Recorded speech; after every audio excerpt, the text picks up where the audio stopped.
C'est le moment de la chronique cinéma maintenant et c'est Mathieu, oui, qui est encore de retour. Donc, c'est pas grave de te débarrasser de moi. Hein? Non, il n'y a rien à faire. Si je t'enlevais cette chronique, je pense que tu en trouverais une autre pour revenir exactement. Moi, je veux juste parler, en fait. Oui, mais tout de même, le cinéma, les films, c'est une de tes grandes passions.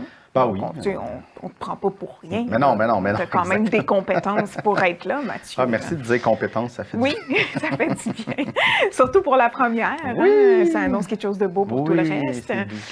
On va faire une genre de rétrospective de 3 films que tu as appréciés. J'ai vu récemment. Oui, ça va repartir. Ça va peut-être donner des idées d'écoute. Le premier, c'est Alien Romulus, qui est encore au cinéma, donc vous pouvez encore le rattraper, mais ça a sorti officiellement il y a peut-être 3 semaines. OK. Puis il est encore là, donc. Il est encore là, j'ai vérifié. C'est de Fede Alvarez, en fait, lui avait fait un remake de Evil Dead, qui est un classique du cinéma des années 80. Il l'a refait en 2013. Et moi, j'avais trouvé qu'il était meilleur que l'original. J'ai peut-être fâché du monde. Mais je trouvais que c'était meilleur. Puis il a fait Don't Breathe en 2016, que j'avais adoré. Fait que là, j'attendais Alien. Moi, j'adore la franchise Alien. Même les films qui sont moins bons, je trouve. Pourquoi? Je sais pas. Il y a quelque chose qui m'intéresse dans cette espèce de bébête-là qui tue, qui est comme une machine à tuer. Mais là, lui, tu sais, j'étais comme, il est vraiment efficace dans l'horreur. Fait qu'il va peut-être nous faire un film. Et c'est un film très, très stressant, très angoissant. Il réussit très bien. Et préparez-vous, le 3e acte, la fin du film. C'est quelque chose. Il nous a préparé une belle surprise à la fin. Ça rentre dedans. Et en plus au cinéma avec. Oui, allez-y au cinéma. Il est encore là, c'est ça. Ouais, ça vaut sûrement plus la peine. Oui. Je suis allé avec ma copine et elle s'est frappée d'en face une couple de fois parce qu'elle voulait se cacher, mais en tout cas. Mais est-ce que Roxane va bien? Oui, OK, au moins. Elle n'a pas eu de commotion cérébrale, tout va bien. C'est ça. Sinon, il y a un film que j'ai écouté en fin de semaine, mais qui date En fait, ça sorti en 2020, mais avec la pandémie, tu sais, ça n'a pas joué au cinéma, ça a un peu passé dans les cracks, si on veut. Mais c'est un film qui avait été à Cannes, c'est un film norvégien, mais qu'on peut trouver sous-titré ou doublé, je crois même. C'est Druk en norvégien, mais en anglais, c'est Another Round. En fait, j'ai écouté ce film-là parce que, vu que Serge n'est pas là avec nous les premières semaines, je me suis dit, je vais écouter un film de gens qui boivent beaucoup d'alcool. Ben oui, parce qu'on n'aura pas de chronique vin aujourd'hui. Je me suis ouvert un petit cava. J'ai bu ça en écoutant ce film-là.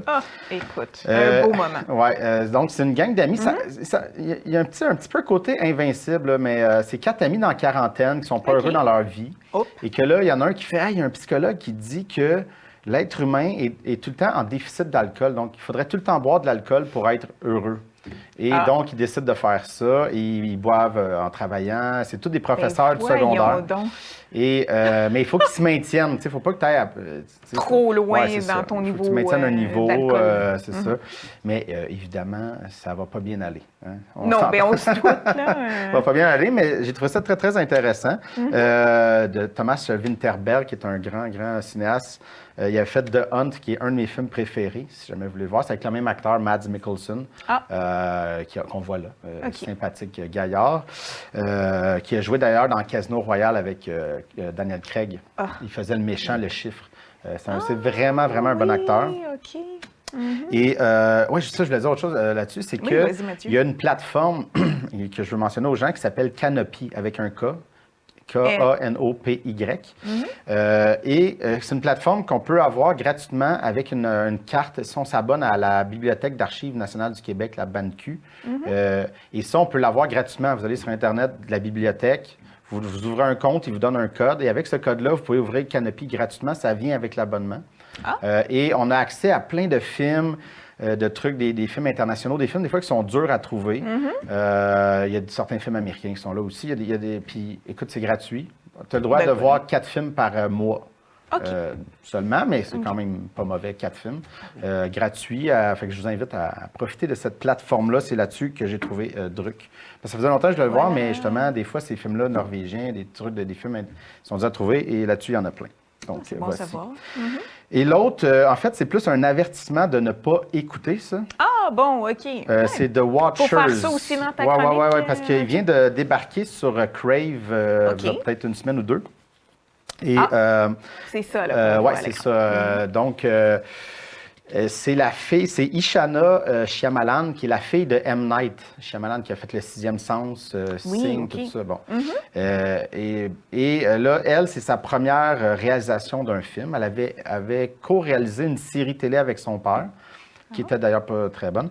Et là, c'est sa première réalisation et c'est désastreux. Je l'ai arrêté après 20 minutes.